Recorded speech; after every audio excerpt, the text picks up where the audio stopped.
My name is Kelsey, but you can call me Kels, and you are listening to the Queer in Alberta podcast. What's your story? What's your sign? It's like we're twin flames in a different life. Welcome back to another episode of Queer in Alberta, the podcast where I talk to two LGBTQIA plus Albertans to share their stories. My name is Kelsey, but you can call me Kels. I use she, her pronouns, and I am a queer Filipino-Canadian living here on Treaty 7 territory in the city of Lethbridge, Alberta. Now, we are continuing to roll out those episodes that I have been working on for Telus Storyhive. If you are new here, Telus Storyhive is a program for creators in BC and Alberta.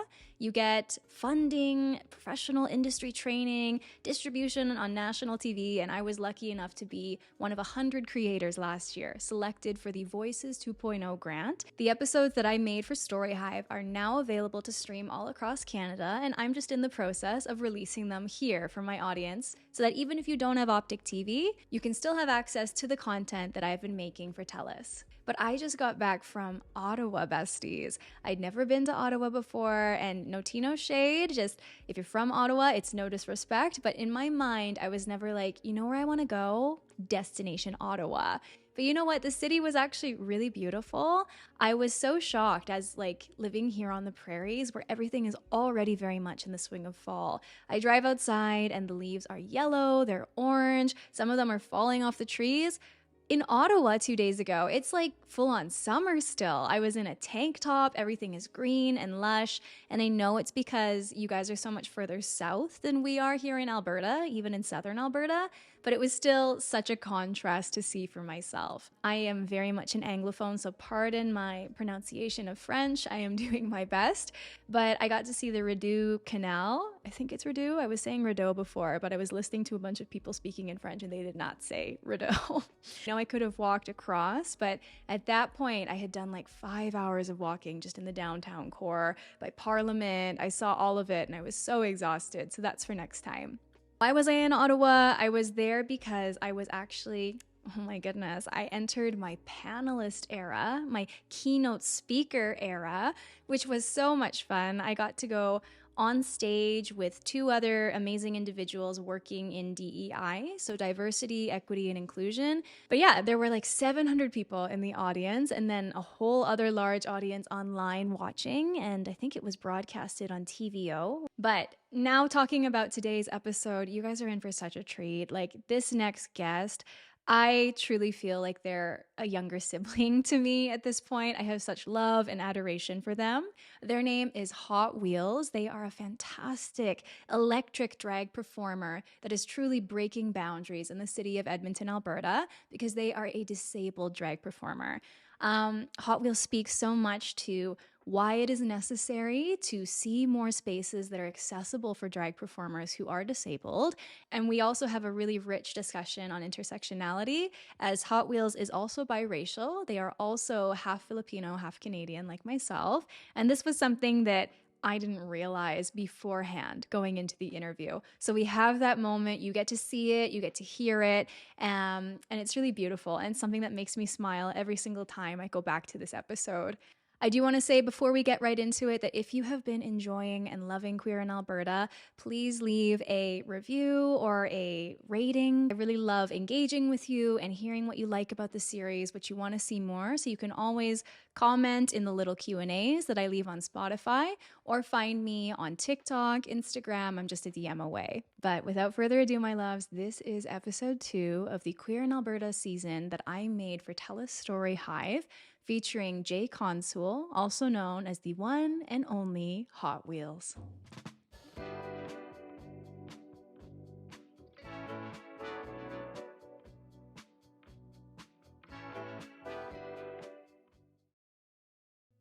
I'm HotWheelz. I'm Jalen Consul out of drag. I'm from Edmonton. My pronouns are she, they, he, and I am disabled and I am Filipina.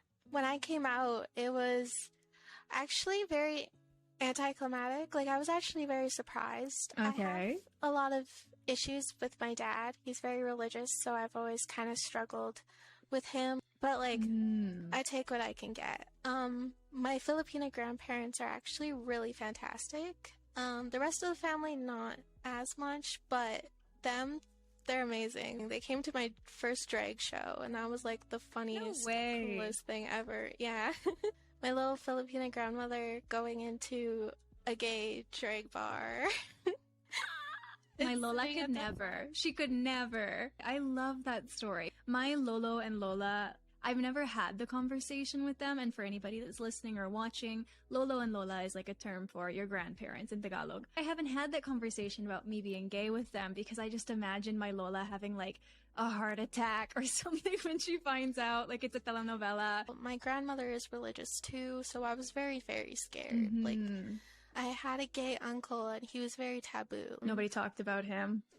So I was very scared too. So I don't know, sometimes they surprise you. And like when you're talking about your dad, my mother, I think she's very similar to your dad in that way where it's like, oh, I support you, but I'm not going to ever talk about it or share anything about it, which is much better for me than when I first came out to my mother. So to now at least be able to talk about it a little bit between the two of us is good, even if it's not a super public thing, if that makes sense. I've always had a hard time with it. Like, I've been back and forth about it because it's like sometimes that half support is always a little harder. You know, like, is that full support of me, or is it just because you love me personally that you want to keep that relationship, which is great, but at the same time, it doesn't feel like full, genuine love and support. Quite frequently, I have this conversation with my girlfriend, Sarah, and I tell her the same thing I'm about to tell you, where it's like I've spent so many years trying to introduce my queerness to like my family in small pieces and kind of hold their hand throughout the process, and I'm very sensitive of them because I know it's outside of their religion and what they kind of thought was normal in the world. And just like the small bits of progress, sometimes you get really excited by them, but also you sit here and it's like it's almost been a decade. It would be nice to have some full support rather than this like quiet, we don't talk about it support. So I totally understand what you're saying. Yeah, I feel for you. I feel that so much. It's always so funny when they try. Like, they do this little like, yeah, so like how's being gay? And I'm like, I don't know, good. It's rough. It's great. I'm having a great time, I guess. I don't know. How's being gay? Oh, that's so funny. I've told this story before in one of the previous interviews, but I came out to one of my ninang. So again, for those listening who don't know Filipino culture, ninang is like your godmother. And I came out to her and she just looked at me, just so not getting it. She was like, what? You want to become a boy? Like, just totally off base. And I was like, no, Ninang, like, I just like girls. It doesn't mean that I want to be a boy.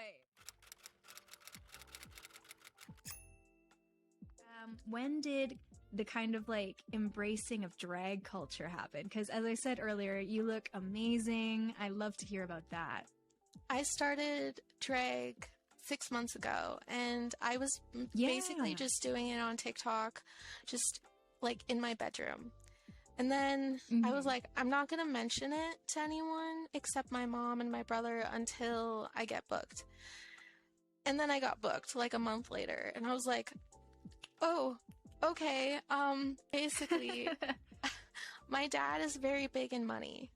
Okay, so when you talk money with him, he kind of is more supportive. So if I'm like, hey dad, I'm doing drag, but it makes money, I got a show, I could make a lot of money, so like, and he was like, he was very quiet about it, like just not sure. He was like, women can do drag, and I was like, yes, they can. Groundbreaking. And he was like very quiet on the phone about it. And then I was like not sure how to feel, because like I was like, does he support me? Does he not? I saw him in person and he was like, when are you debuting? And I was like,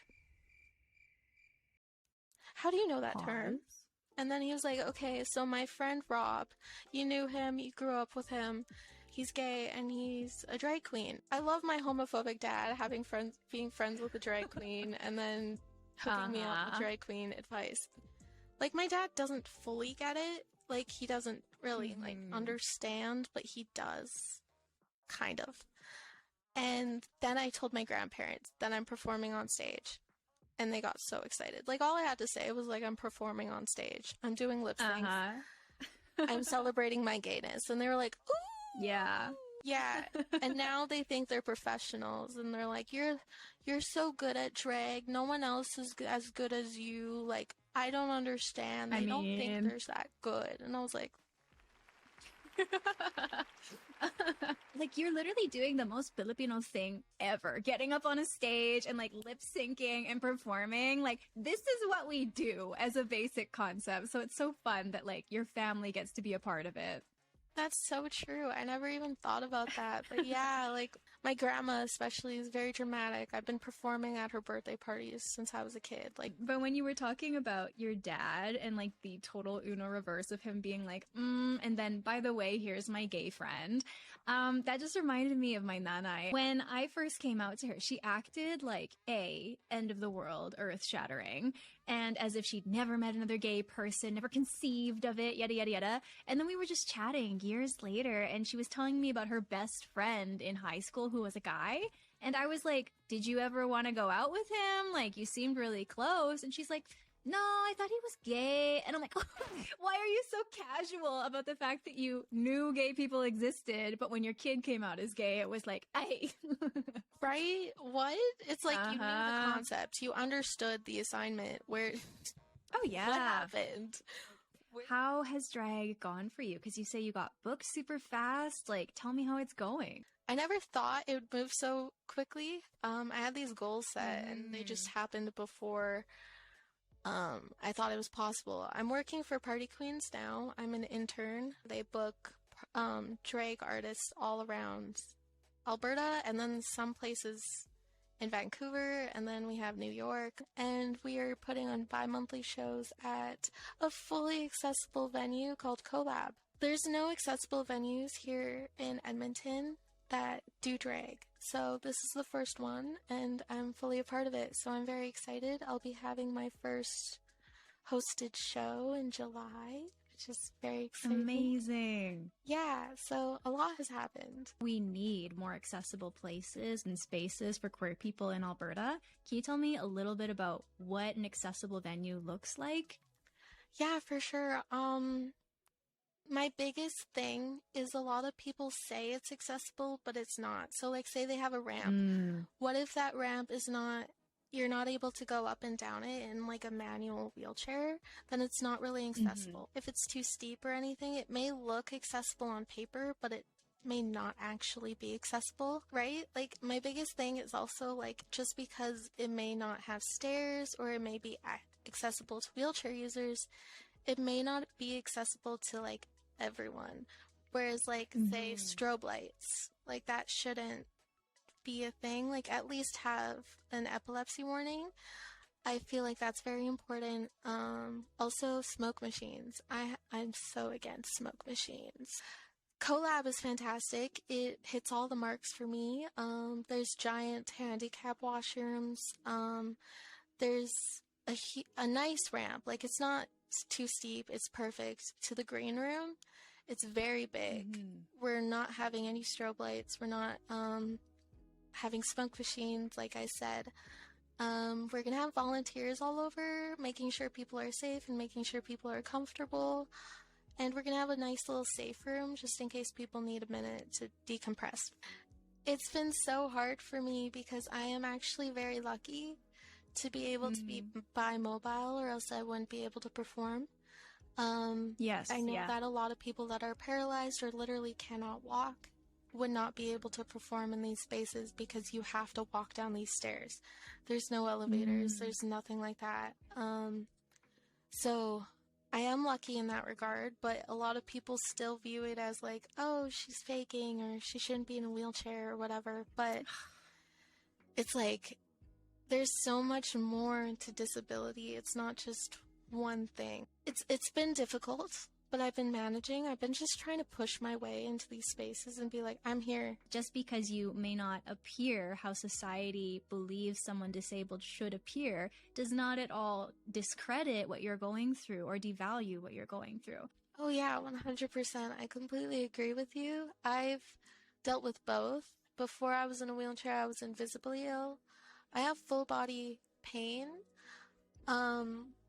It's like all over my body. I'm in agony, and it's been very difficult to move and to walk, and I am still struggling even just in my manual wheelchair because of my arms. People never think about how hard it is to push in a wheelchair. Yeah. Oh, it's so difficult. It's so difficult, but I manage. I'm trying my best, but I've experienced being invisibly ill before, and it both have completely different challenges, but both are equally difficult. When you use the term bimobile, I think I understand what you're saying, but one thing I've realized with my interviews is that sometimes we use the terms in the community and we all know what it means, and then outside listeners might not be on the same page. If it's all right, would you mind maybe explaining what that term means for our listeners? Being bimobile is when you can walk short distances, or you can move, or you can, stand. Like, I use a cane as well. Depending on the distance, I can walk it. It's still difficult for me, so I use my wheelchair as well. It's ambulatory wheelchair users is another term that people use, where they can walk, they can move. It's just the wheelchair makes it easier. I find wheelchairs are a tool that you can use to actually do things that you normally can't do without it. Before this interview started today, I went through your TikTok page again, which I adore. I am your biggest fan. And you have, I think it's one of your pinned videos where you're coming on stage. I don't know if it's for the first time, but you're coming out there, and the moderator, I guess, like the other person on stage with you, they ask you about your name and where it came from. And you just so like confidently and happily explain, you're like, well, I'm hot and I'm in a wheelchair. And I was just like, slay. I loved it. I came up with that name. I was like, this is perfect. I love it. I love it so much. Right? Exactly. And I love using the term Wheelz. People call me Wheelz all the time, and I absolutely love it.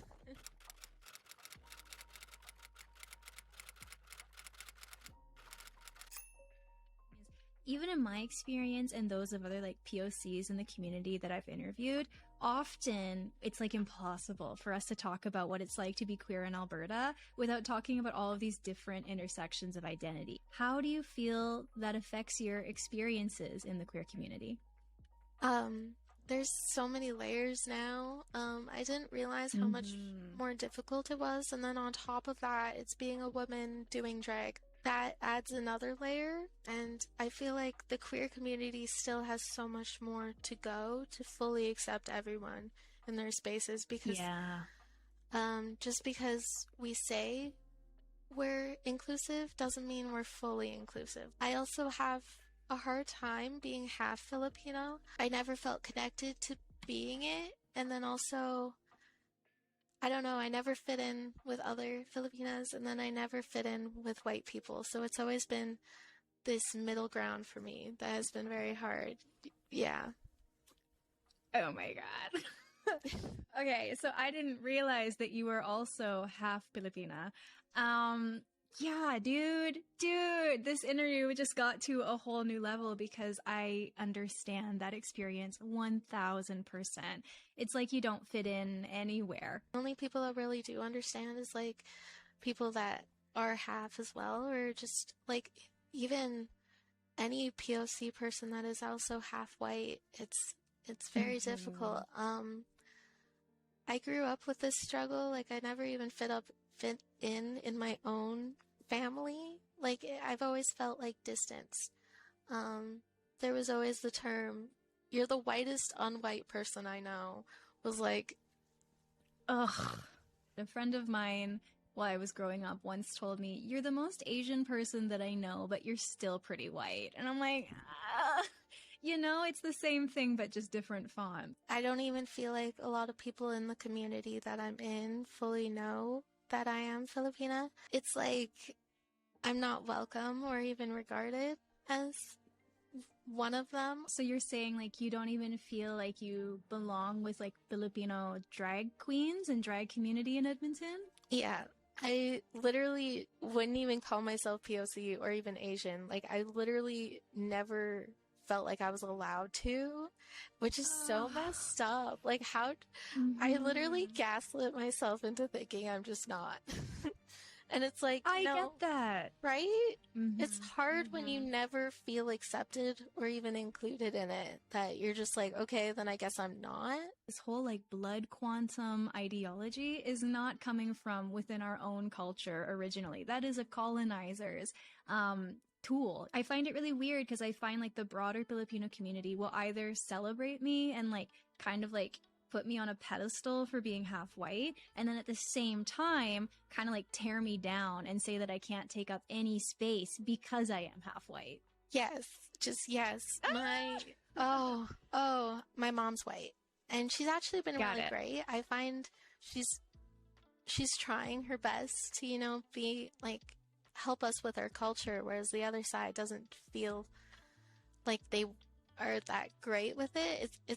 It's very messy. Interesting. It's very messy. I had the opposite. Both are just so hard. I just feel like such big sister energy kicking in right now. Because this is like something that as mixed people, we will always kind of, I don't want to say struggle with, but like, have these conversations internally about, do I belong? Where do I fit? Because ultimately we're something new. We're something that hasn't been before. And so I've been on a whole process of trying to get in touch with my culture and learning more about my language and my history, because even if the world has told me and us that we're white, I keep having all of these experiences that say anything but. I just want to tell you, if you don't already know, that you have every right to take up space for your identity. And I just think that it's so sad that the world has made you feel like you can't, because who you are is wonderful and to be celebrated. And because we are two things, lots of people can't understand it. They don't have to, as long as we do. Thank you. You're gonna make me cry now. Like, oh. Thank you so much. You have no idea how much I needed this. It's been like a big issue. Me and my brother talk about it a lot, and my mom was like, I didn't realize how much you guys struggled with this. Yeah. And that just means so much to me. And it feels good to talk to another person that completely understands and, wants us to just exist and be happy where we are.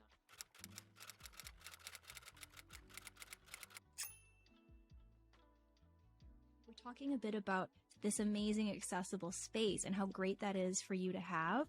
Is there anything that you would like people to know about like the experience of being queer and disabled in Alberta? Like, are there any other things that you can think of that you really want to talk about? My biggest thing is my diagnosis, and that there's so many more complex diagnoses that people don't realize. And I really want people to think about, like, you don't know their story, and maybe don't judge it unless you actually know what it is, because I haven't exactly talked about my diagnosis yet. I have recently been diagnosed with a thing called alpha-1 antitrypsin deficiency. My grandmother had it on my mom's side, and she passed away when I was younger. Thankfully, my story might be different, but basically it's mostly in your lungs and liver. Alpha-1 is where there's like this thing called alphas in your body that protect your body from white blood cells. White blood cells will attack anything that enters your lungs, but they won't stop. So they'll start attacking your actual lungs. It's an issue because there's not much that can be done about it unless it gets really, really bad. And so far, it's not bad yet. So my biggest issue is my lungs. My wheelchair helps me with my breathing almost, because if I'm not walking too long or running or dancing around on the stage, I'm not having an asthma attack. My wheelchair isn't just because I have body pain, it's because of my entire body. I think that's just very important for people to realize, that there's a huge, vast majority of different things that could be the reason why someone's in a wheelchair. When you think about somebody in a wheelchair, you often think that it's just a mobility issue or a mobility difference. And so to hear that there's so many other layers of what could be going on, I think it totally opens, like, then for my brain, I think if I was to like organize an event or something, these are more considerations that maybe wouldn't have been my first thought. I'm just really glad I get to talk about it and to bring it to light, and just this is so great what you're doing, and I think it's opened that door for me to actually talk about these issues and just talk about my identity and my purpose in the drag world. So you said something really interesting there, your purpose in the drag world. What comes to mind when you say that super epic statement? I want to bring more disabled people. I want to create an army of disabled people that are performers. Yes. You know, like, there's just not enough. I feel like me just performing on stage in a wheelchair, people can be like, oh, maybe I can do that too. Right? Like, I just want it to be possible for people and easier for people. And with this new venue, I could maybe make it easier. If you could go back in time and tell something to your younger self as the amazing, garnet, fabulous person that you are today, what would it be? My biggest one is that you don't have to follow other people. You could just be yourself. Like, you don't have to try to fit in. My biggest thing when I was younger was I was trying to fit in. And I would stop doing the things that I love, and I would stop being flamboyant and just excited, and I would be quieter. And it's like, you could take up space. You could be you. Yes. You could just be you, and people will love you for that. Like, it's kind of crazy, like, disabled, queer, drag performer, mixed, POC, like, it's just like, well, doesn't that make me more special? Like, I've been trying to shove that into my brain that it just makes me more unique and different. Genuinely, I think you're going to be, and you already are, such a trailblazer. I'm so excited to see where your drag career goes, or all the things that you do. And yeah, I just think this is one of the interviews that I'm the happiest to have done on so many different levels. Aw, that makes me so happy. Thank you. I am so happy with my drag career, and I'm so happy with what I've been doing. I've won Pageantinta. It's a drag competition here in Edmonton. It's like a small little tiny version of like Drag Race, but it was like a big deal to me, and I'm just so excited for my future here in drag, and to just be like, yo, I'm here. But I'm mostly on Instagram at the moment, so if anybody wants to find me there, they could find me at HotWheelzBaby28. And if all of the listeners and viewers to this episode do not immediately run over to their socials to follow you, I'm going to be upset. And it takes a lot to make me upset. So just thank you so much for listening to another episode of Queer in Alberta. And a million thanks to HotWheelz for coming onto the show and lighting up the stage with their amazing energy, their story, and their inspiring self. I was actually so lucky and happy to go to Edmonton in the spring. I got to go to Evo, to this event that they throw called Pageantinta. I was there the night that HotWheelz transferred their crown to the next winner of Pageantinta and got to see them perform live. And oh my God, you guys, if you are in Edmonton, you need to go to a HotWheelz show. I will say it again and again. It was one of the coolest and most sensational drag performances I have ever seen. And so if you are watching or listening, my love, I am so proud of you and can't wait to see what the next year has in store for you and your drag career. No matter where you are listening, I hope you are feeling celebrated, seen, and loved for who you are, whether it is in Alberta, in a small town, a big city, or somewhere else in the world altogether. Bye!